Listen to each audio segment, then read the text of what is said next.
Are you ready for your accused band of wacky deep cover Russian spies update? Of course you are. Okay, since we left this story, when there had been 10 arrests and one alleged spy still at large, that 11th guy has now been arrested. They got him at an airport in Cyprus as he tried to board a flight for Budapest. After Cypriot police arrested him, they for some reason released him on bail. You know, because spies aren't flight risks. So they released him on bail. That was yesterday's headline. I'll give you 2 seconds to come up with today's headline. 1, 2. Yeah, he's missing. Christopher Metsos was supposed to check in with police in Cyprus today between 6 p.m. and 8 p.m. local time, and he didn't show. May I suggest check the airport? And Russia? Maybe you should check Russia? The 10 suspects who were arrested here in the United States were not bailed out. They are actually still in custody. Several of them are expected to appear in federal court tomorrow. They include Anna Chapman, a divorced 28-year-old who reportedly lived under her real name in New York.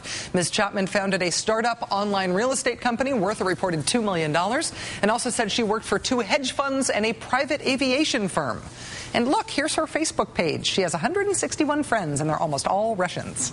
Single best detail about Anna Chapman so far? When she bought her untraceable cell phone this weekend, she gave a false name and address. The address she gave was 99 Fake Street. If I could make this stuff up, I would have a 3-picture deal. Also, this kid, Mikhail Semenko, worked as a travel agent in Arlington, Virginia. Here's a picture that Gawker.com pulled from his Facebook page. It's of Mikhail wearing, if you look there closely, a Soviet Union T-shirt. Very subtle.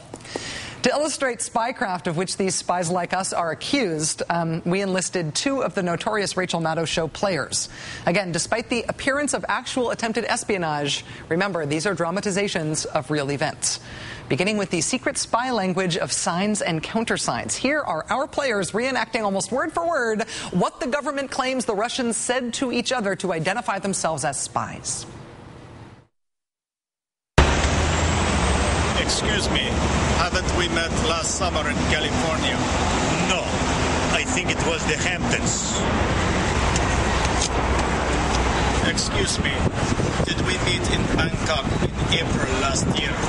I don't know about April, but I was in Thailand in May of that year. Excuse me, could we have met in Malta in 1999? Yes, indeed. I was in Valletta, but in 2000. If you overheard that at a park bench or a cafe between guys in blazers and baseball caps, wouldn't it seem perfectly normal? Amazing. Then there's all the ways that the alleged spies handed each other money. Here's one example spelled out in the complaint. During the fall of 2004, law enforcement agents searched in the area where the car associated with Metsos had stopped. In that area, law enforcement agents cleared away approximately 5 inches of dirt and buried in the ground observed a package wrapped in duct tape. On June 8, 2006, on the surveillance video, Zatoli can be seen digging at the location and retrieving from the location a small package in the immediate vicinity of where the brown beer bottle was. Money buried in dirt, buried treasure for real. Another technique they allegedly used was the brush pass, and this is how that worked. Again, verbatim from the complaint against the accused spies. Russian government official number 3 was holding a shopping bag.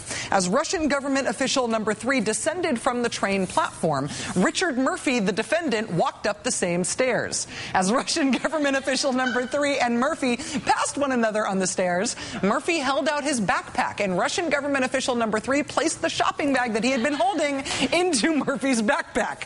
Murphy then continued up the stairs, and Russian government official number 3 continued down the stairs and walked away. And there is so much more. There's invisible ink. There's hiding secret data in images on the internet. That's called steganography, according to an expert quoted in the Christian Science Monitor. This is the first publicly acknowledged use of steganography anywhere. Quote, the threat is no longer hypothetical. Russia initially called the spying allegations baseless and unseemly, but now both countries are calling this a law enforcement matter and saying it will not affect international relations.